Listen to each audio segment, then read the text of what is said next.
Jackson swings, hits it in the air, deep to right field. He has done it again. Unbelievable. Coming up, we'll have a recap of the previous Padres game, a preview of today's starting pitching matchup, our keys to the game. Plus, we'll hear from manager Mike Shildt. Ultimately, what we're here to do is win. From the Padres Radio Network, here's Sam Levitt. San Diego Padres baseball coming up on 97.3 The Fan and the Padres Radio Network. Today, the Padres take on the Texas Rangers in the second game of a three-game series. Our starting pitching matchup today for the Rangers, left-hander Patrick Corbin, and for the Padres, right-hander Stephen Kolek. Hi, good everyone. Sam Levitt with you.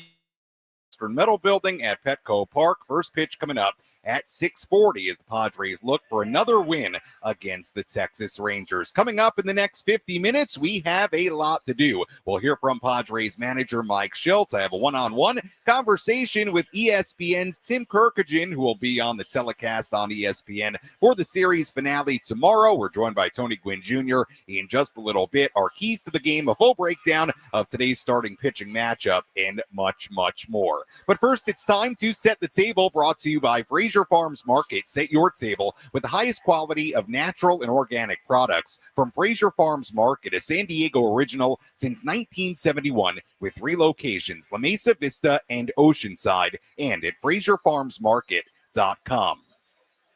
Padres enter today 47-40. They enter sitting in the National League's final wild card spot. Padres have now won 2 of their last 3 games. Meanwhile, the Rangers come in 43-45, even at under 500. Rangers just 3 games out of a wild card spot in the American League. Well, we had a memorable Independence Day here at Petco Park. Let's rewind.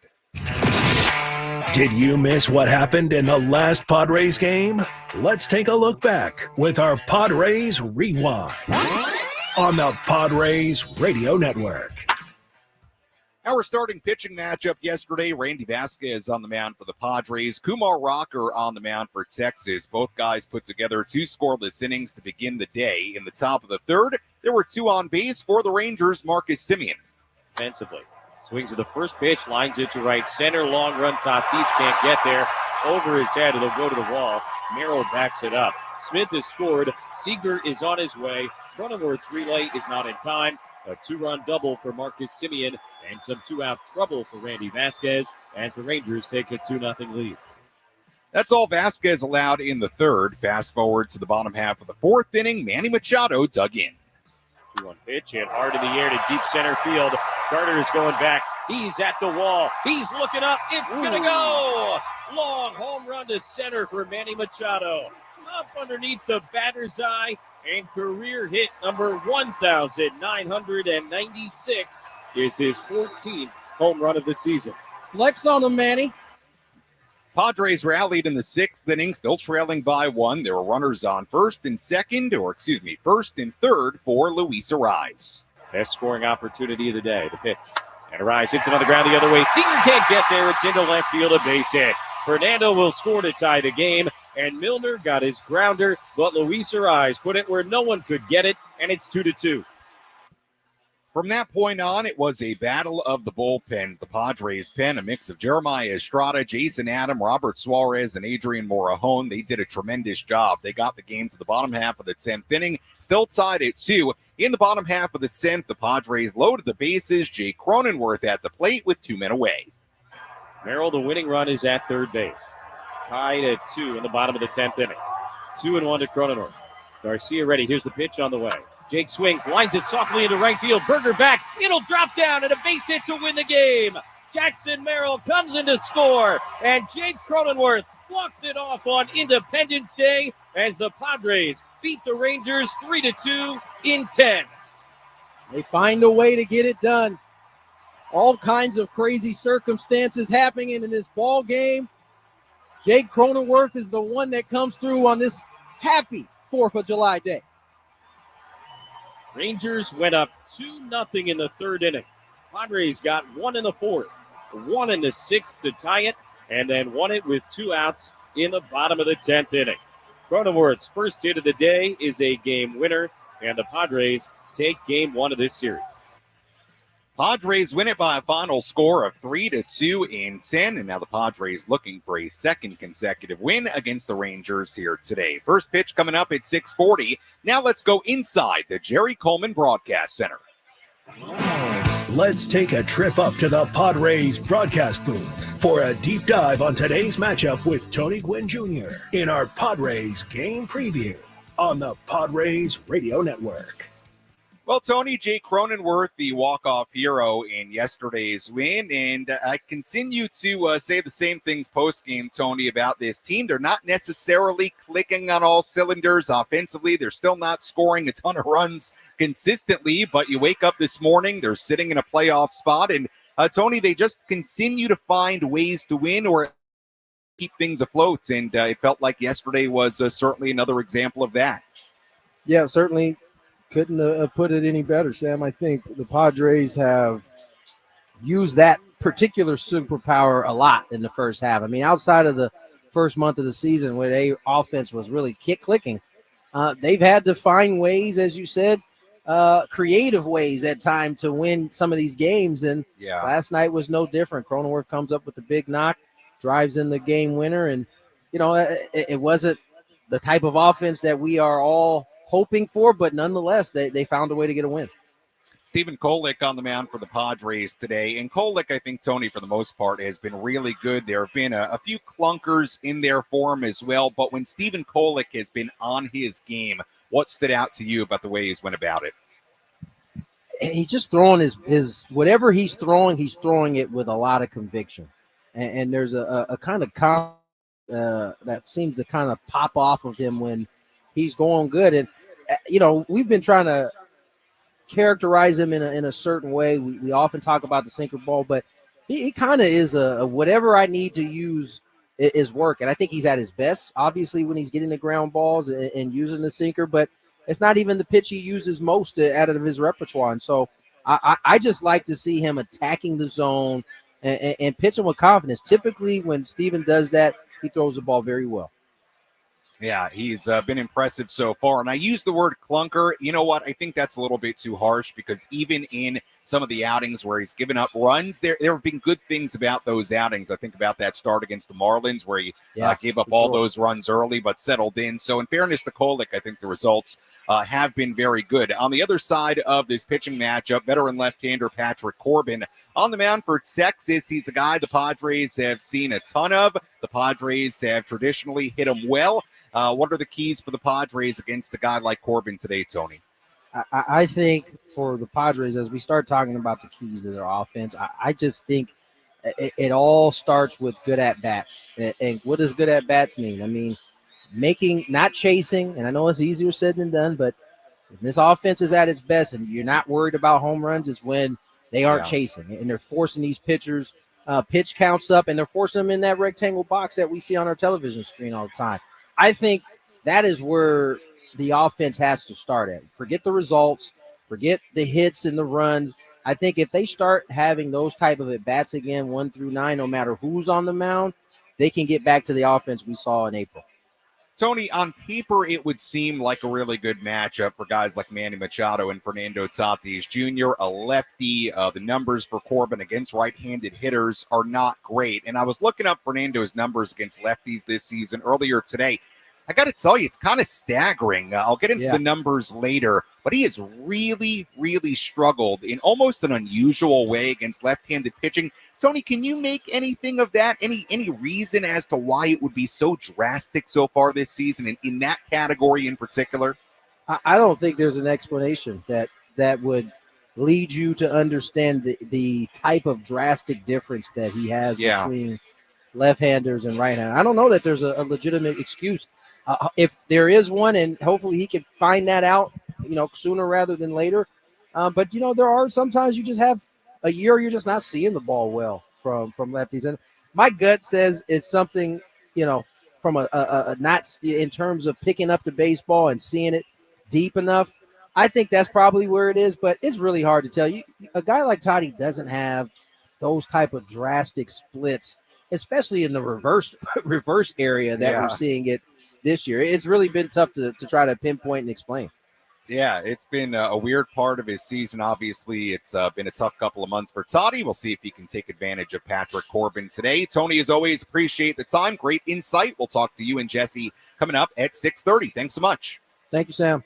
All right, that's Tony Gwynn Jr. joining us on our EcoWater SoCal Padres pregame show. Again, first pitch coming up at 6:40 for Game 2 of this three-game series. Right-hander Stephen Kolek on the mound for the Padres. Left-hander veteran Patrick Corbin on the mound for Texas. A lot to do on our pregame coverage. When we come back, we'll hear from Padres manager Mike Shildt. A little bit later, I go one-on-one with the great Sim Kirkajian of ESPN. Has covered baseball for a long, long time and done a tremendous job at that. Much, much more to do on our pregame coverage as we walk you up towards first pitch coming up in just a little bit here in downtown San Diego on an absolutely gorgeous early Saturday evening. Our pregame coverage continues after this on the Padres Radio Network.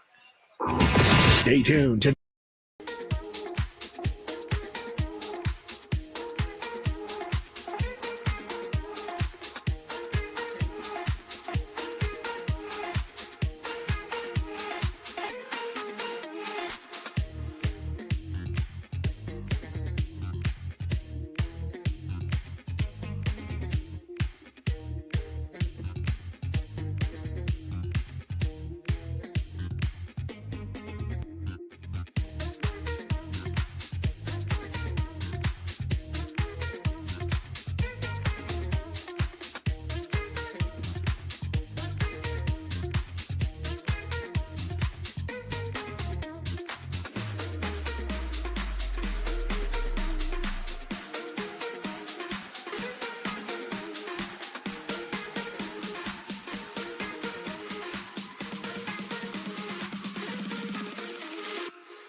our EcoWater SoCal Padres pregame show continues here on the Padres Radio Network. Sam Levitt with you inside the loft here at the Western Metal Building at Petco Park. Yeah, let's make some noise. All right.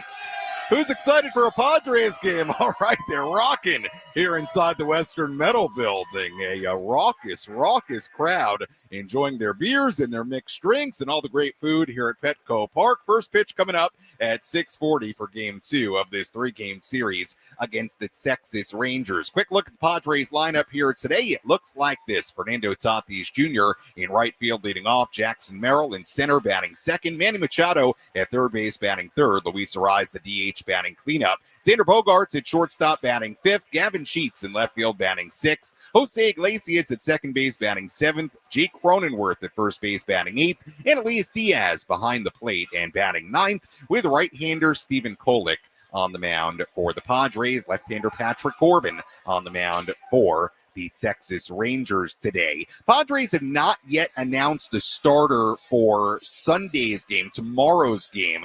So you can have your own hypothesis as to who that may be. But again, Padres have not yet announced the starter for tomorrow's game. So with all that in mind, let's hear from Padres manager Mike Shildt before game 2 of this 3-game set. Let's pull up a seat in the manager's office and hear from Padres manager Mike Shildt, served up by Sin Lee Food, where fresh meets flavor. Find farm fresh produce, bold Asian spices, and gourmet ingredients at 4665 El Cajon Boulevard. Sin Lee Food, the cook's Asian resource. Hey, good to see Xander back in the lineup today, Mike. What can you tell us about the cramp situation and where's he at? Yeah, similar to Cincinnati, different place, different leg, but similar feeling, cramped up, knotted up. He's doing everything he can from a hydration standpoint.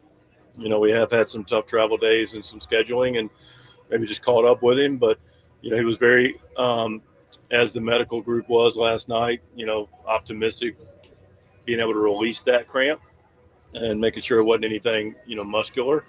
So his confidence level in that last night, recovered really well last night.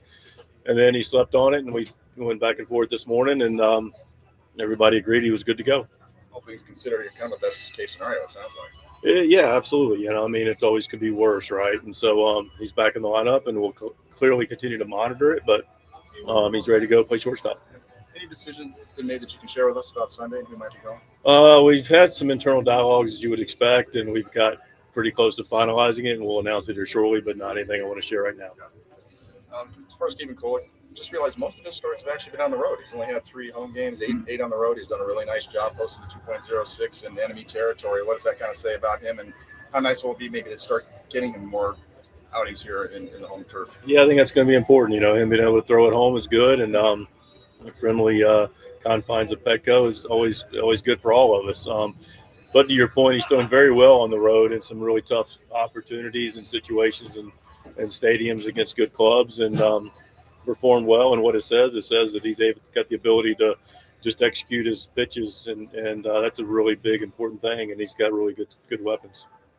Like Stephen Kolek, this is his first full year as a starter in the majors. What progression have you seen from him from start 1 now to here, start 10, 11, 12? Listen, he started a little bit in the minor leagues, but, clearly it's different. And he got a taste of what big league life was last year and what the expectations are and just how things work here. And then you transition into the starter opportunity. And I think he's done a really nice job with it. He's got good people around him. Obviously, Ruben and the pitching department does a great job. But, equally or more importantly, a lot of times your peers, and he's got good, really good people to follow and get guidance from. And, we talk about Joe and Darvish not being available with us this year, but being available to us this year. And that's been really important. I know both those guys have poured into him, as well as Michael King and Cease and Nick. So, that team within a team with a starting unit's been healthy for Steven. He's been smart enough to listen. Then, you use other people's experiences, but you grow the most from your own. And people that do grow use those experiences. And I think Steven's been very intentional about it. And also, Steven has really prepared very well. His preparation has been very good, and I've had the privilege to watch and hear some of that and then go see it translate. So all of those things have led to him being better. Mike, Adrian Morejon continues to be so good. What do you make of really the reliever that he's turned himself into in this body of work as of late?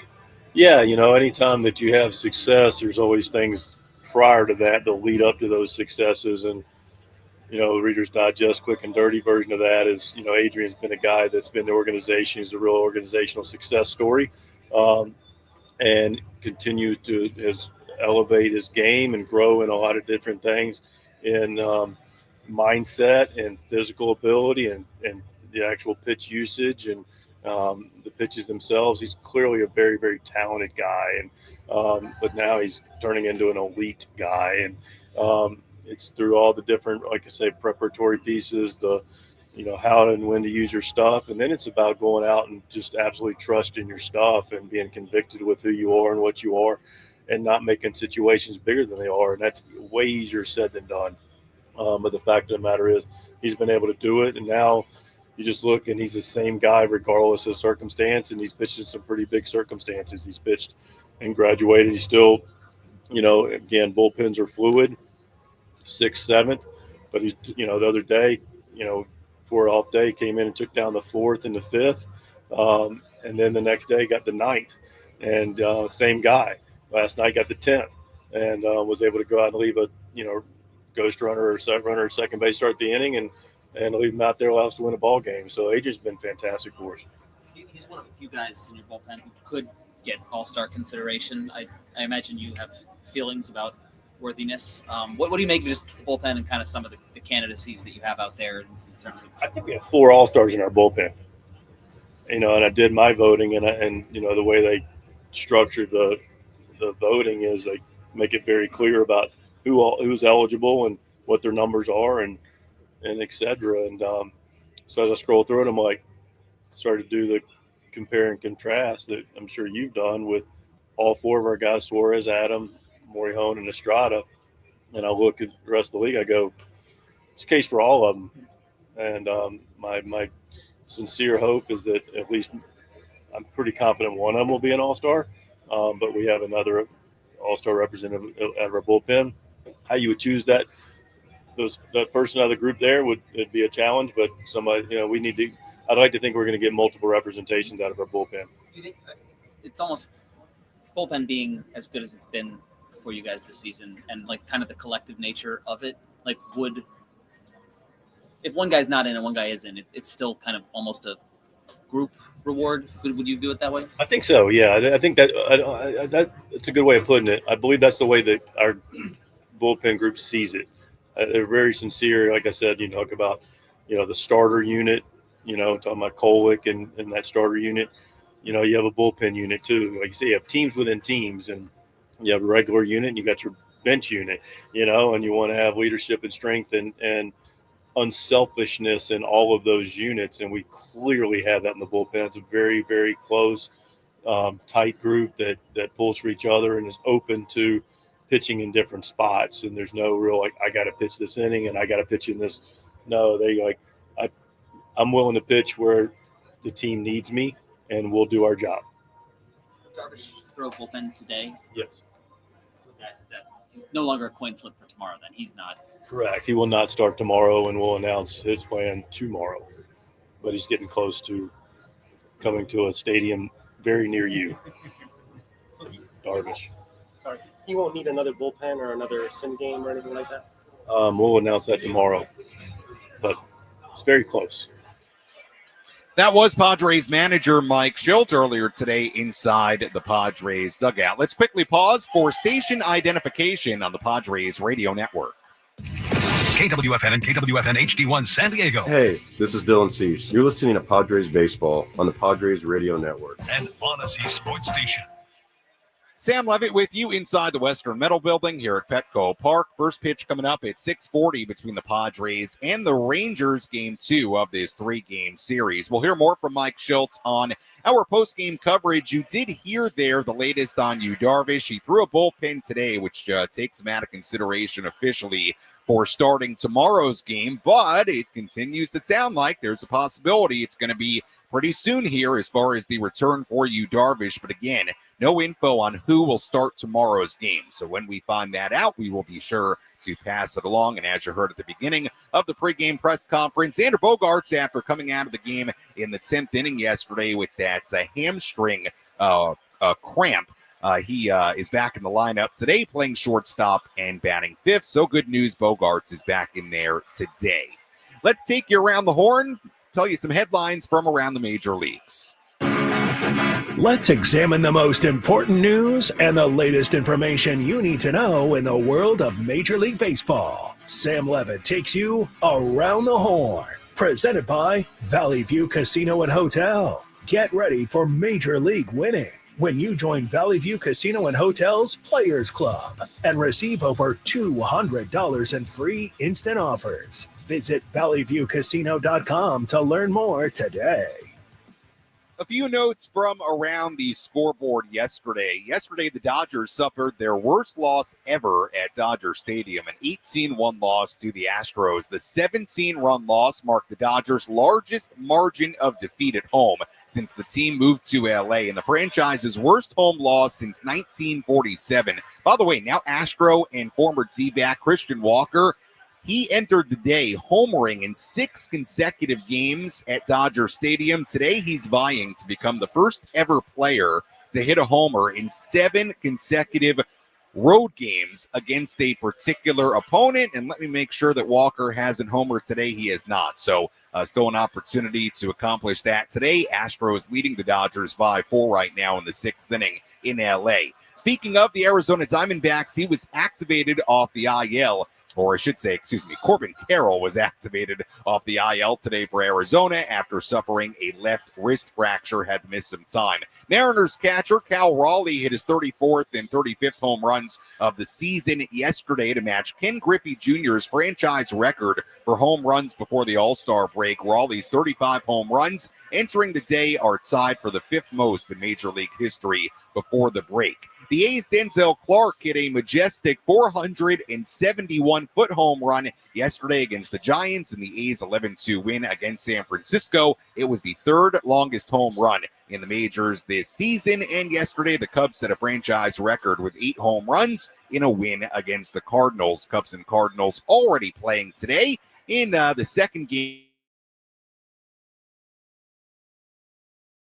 Little bit with our out-of-town scoreboard. And that's a look at some headlines from around the major leagues. When we come back, I have a one-on-one conversation with ESPN's Tim Kirkajian, one of the great baseball reporters of our time, and certainly look forward to sharing that conversation with you. Our keys to the game, full breakdown of today's starting pitching matchup between Stephen Kolek and Patrick Corbin. Much, much more to do on our pregame coverage. We continue from Petco Park after this. Hey, gang, it's Woodsy. Ever wanted to drink your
Welcome back to the EcoWater SoCal Padres pregame show. EcoWater SoCal, your water should be perfect. Sam Levitt with you inside the loft here at the Western Metal Building at Petco Park. First pitch coming up at 6:40 between the Padres and the Texas Rangers. I go one-on-one with ESPN's Tim Kirkajian in just a little bit. First, let's give you the latest on the Padres injury report. Who's in? Who's out? This is the Bada Fulkerson Injury Report, presented by San Diego's Bulldog Injury Attorneys, who hope you're never in an accident. But if you are, make Bada Fulkerson the first call you make. Hit them up 24/7 at badafulkerson.com. Well, you heard it a little bit earlier and more details on it from Padres manager Mike Shildt already. But Xander Bogaerts, who left Friday's game with a right hamstring cramp during that critical plate appearance in the 10th inning. He left the game, had to be pinch hit for in a big spot with a chance to win the game. Oh, Bogaerts, the good news is he is back in the lineup today, batting fifth and playing shortstop. It was the second time in the last week that Bogaerts left with a cramp. He suffered a quad cramp on Sunday. So good news, Bogey back in there today for the Padres. And as far as who's in, who's out, Xander back in there today for the Padres after coming out of yesterday's game. First pitch coming up at 6:40, game 2 of this 3-game set. Let's give you our keys to today's game. How will the Padres unlock a win today? These are the keys to the game. Presented by El Centro Motors Ford. Meet your new Ford General Manager, Greg Ryan, now at El Centro Motors Ford, your new Ford truck, Bronco, and SUV HQ. Call Greg directly at 619-944-0774. Key number 1, keep this Rangers offense quiet. The Rangers entered yesterday ranking 25th in runs per game for the season, but they had been more productive lately, scoring 6 runs per game in their 8 games leading up to yesterday. They also homered in 7 straight games before yesterday, but Texas did not have a home run yesterday. They only scored 2 runs on 1 run-scoring hit, so the Padres did a great job against this Rangers offense yesterday. 2 runs on 5 hits. We'll see if Stephen Kolek and company if they can find a way to do that again today. Key number 2, the big righty bats. We'll have a full breakdown on Ranger starter Patrick Corbin a little bit later, but one note on him, righties have hit him a lot better than lefties. And look, this is a guy that gives up a ton of hits and home runs. So what does that mean today? Well, the Padres have a couple of big right-handed bats. You might know their names, Fernando Tatis Jr. and Manny Machado. Manny hit a home run yesterday. He continues to be great. Fernando, well, we know it's been a struggle, and especially against lefties, it's been rough. He's hitting just 180 lefties so far this season with a 564 OPS. So a question today, can Fernando get it going against the left-hander Patrick Corbin on the mound for the Rangers? And key number 3, what Stephen Kolek shows up. Kolek is 5 starts, allowing just 1 or no runs this year, posting a 0.29 ERA in those games. He has a 7.18 ERA in his other 6 starts. So which Kolek shows up today? What version do we get? Hopefully the good one. That's key number 3, and that's a look at our keys to today's game. Well, earlier today, I caught up with Tim Kirkajian of ESPN on the field here at Petco Park. Have a listen. Sam Levitt here on the Padres Radio Network as we get ready for today's game between the Padres and the Texas Rangers. And right now I'm joined by one of the great baseball journalists of our time, the great Tim Kirkajian of ESPN. He'll be on the telecast tomorrow on ESPN for the series finale here at Petco Park. Tim, I would imagine spending July 4th weekend in San Diego, not a bad place to be. It was really good, and we got a really interesting game on July the 4th. It wasn't the artistic wonder we were hoping it would be, but it was sure interesting. And every time I come here, and I don't come here all the time, unfortunately, I'm always dazzled by how many people come to the game and how interested they are. This is such a great venue and such a healthy thing for the game that they love the Padres here, even though they're not playing as well as they would hope. Let's dive into that a little bit more. Yesterday was the 36th sellout in this building. Very likely Padres will surpass 40 sellouts by the end of the homestand, and that's all before the All-Star break. From your perspective, how have you viewed the evolution of Padres baseball and the fandom here over the course of the last 5 to 10 years, really? Yeah, well, I go way back to Jack Murphy. I go way back with San Diego baseball, and I've always loved it. But this place has exploded, and it's happened in the last few years. And the Dodgers certainly have helped things because they played so many iconic games, these two franchises, many of them in this ballpark. So this is the beauty of baseball. Once that momentum starts to build, people start looking around and saying, hey, this is great. Like, off the topic, but in 95, when Edgar Martinez hit the big double to beat the Yankees in the playoffs, the Mariners were on the verge potentially of moving to Florida. And one game, one series changed everything because they saw this is a great fan base. Baseball belongs here. And San Diego has no chance of going anywhere. But every time I come here, I say, this is tremendous.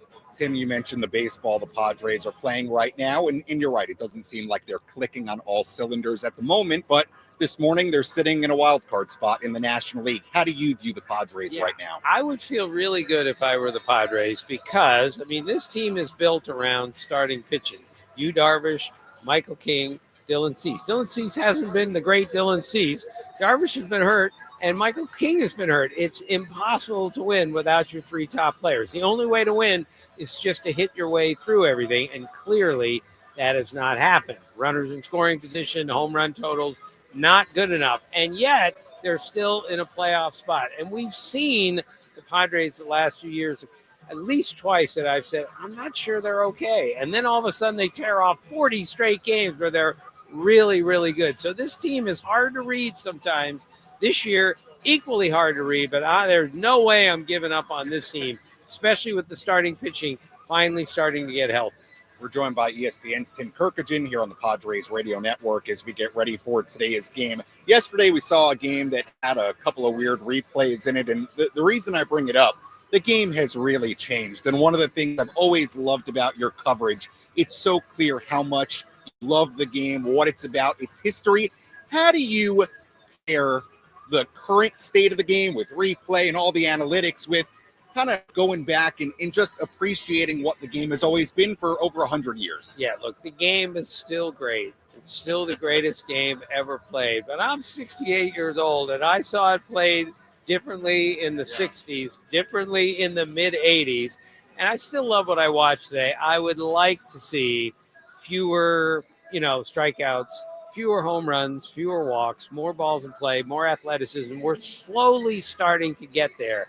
But what we're seeing is still pretty darn good. What we're seeing lately, though, and that's the last few years especially, is we're seeing dominant pitching that I have never seen before. This is the hardest hitting environment in the history of baseball. Every single night I watch a game, I wonder, how does anyone get a hit anymore? So as much as we can say, the Padres can't score any runs, neither can the Rangers. Neither can about 28 teams in the big leagues, because when a really good pitcher today locates this great stuff, a hitter essentially has no chance. If a pitcher misses location, hitters are so big and strong, they're not going to hit a single to left field. They're going to hit it 30 rows up. Last week, a couple weeks ago, we had a two-day stretch where there were 24 games played, and 12 of them were shutouts. It's never happened in the history of baseball. 2-day span, minimum 20 games, half the games were shutouts. That's what we see every night.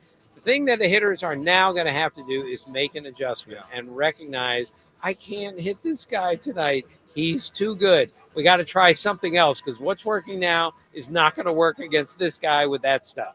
Tim, finally, a few years ago, you were honored in Cooperstown with the Baseball Writers Association's Career Excellence Award. Last night I'm getting ready to talk to you, and I was watching some of the interviews you did around that, and it was so special to watch. How do you reflect on that recognition and what your career has been? It's been an amazing career. Well, thank you very much for that. So when I found out I won the award, I was at the Harris Teeter grocery store dragging a rotisserie chicken through the self-serve scanner, and I got the word and I literally started to cry at the Harris Teeter. The next morning, Johnny Bench, the greatest catcher of all time, called me on the phone to say, welcome to the club. You're one of us now. Now, let's be clear. I'm not one of them. I'm a writer. It's a big difference between a player and a writer. But then he says to me in a very soft voice, he says, Tim, it's moments like this that take you back to Little League. And I'm just about ready to cry again. And he goes, and let's face it, you could still fit into a Little League uniform. So I said, thank you very much for that, Johnny. It was the greatest. weekend of my life. There will never be a close second professionally to that. I could tell you 100 more stories, all of which I will remember for the rest of my life. Tim, thank you so much for the time. So great to have you here in San Diego. Congratulations on what's been such an amazing career. It's amazing to talk baseball with you because everybody knows how much you love the game. Thanks so much. Enjoy the game here tonight. Well, thanks so much. Can't wait. Let's take a trip around the bigs to highlight the scores that matter most with our out-of-town scoreboard. Presented by Jensen Premium Beef Patties. Always a hit for grilling. Take a look around the major leagues. A number of finals already today. Diamondbacks beat the Royals, Arizona. Mets beat the Yankees 12-6 in New York. Marlins beat the Brewers 4-2 in Miami. Orioles beat the Braves in 10 at 9-6. Phillies over the Reds 5-1 in Philadelphia. Red Sox beat the Nationals 10-3 in DC. Blue Jays beat the Angels in 11 4-3. Cardinals beat the Cubs 8-6 at Wrigley. Twins beat the Rays 6-5 in Minnesota. Games going on right now. Tigers ahead of the Guardians 1-0 in the 9th inning in Cleveland. Astros 5, Dodgers 4 in LA in the 7th inning. The White Sox leading the Rockies 2-0 in the 1st inning in Colorado. Couple of games yet to begin. Aside from this one, Giants and the A's in Sacramento, and the Pirates and the Mariners coming up in a little bit in Seattle. When we come back, we tell you what to watch for in today's game, plus a full breakdown of today's starting pitching matchup between Stephen Kolek and Patrick Corbin. First pitch coming up at 6:40 here in downtown San Diego on the Padres Radio Network. You're listening to the EcoWater SoCal Padres pregame show. EcoWater.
Our EcoWater SoCal Padres pregame show continues here on the Padres Radio Network. Sam Levitt with you inside the loft here at the Western Metal Building. Let's tell you what to watch for.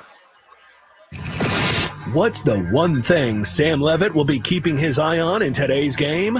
This is What to Watch For. Presented by Genesis Home Improvements, San Diego's trusted painting, roofing, and window company. Save 15% today on a new beginning for your home. Visit GenesisHomeImprovementsSD.com. What to watch for in today's game? Manny Machado's pursuit of 2,000. We're officially in a spot where this could happen today or any day moving forward. He is 3 hits away from 2,000 in his career. By the way, Manny turns 33 tomorrow, so if he doesn't get it done today, could do it on his 33rd birthday tomorrow. That's what to watch for in today's game. Now let's break down our starting pitching matchup between Stephen Kolek and Patrick Corbin. Let's take a look at who's on the bump today with our starting pitching preview on the Padres Radio Network. Right-hander Stephen Kolek on the mound for the Padres, 28 years old. He's 3-3, a 3.73 ERA, 11 starts on the year, 62 2/3 innings, 47 strikeouts, and 21 walks. His last start against the Reds, 5 2/3 innings, 1 earned run given up on 3 hits. His last few starts have been a little up and down, a combined 5.23 ERA in his last 4. He faced the Rangers last season in relief. He threw an inning and a third scoreless in Texas. Kolek has been better against righties than lefties. Lefties are hitting .283 against him with an .827 OPS. Righties are hitting .209 against him. He's yet to allow a home run to a righty this season. He's also been much better on the road than at home. 3 starts in this building.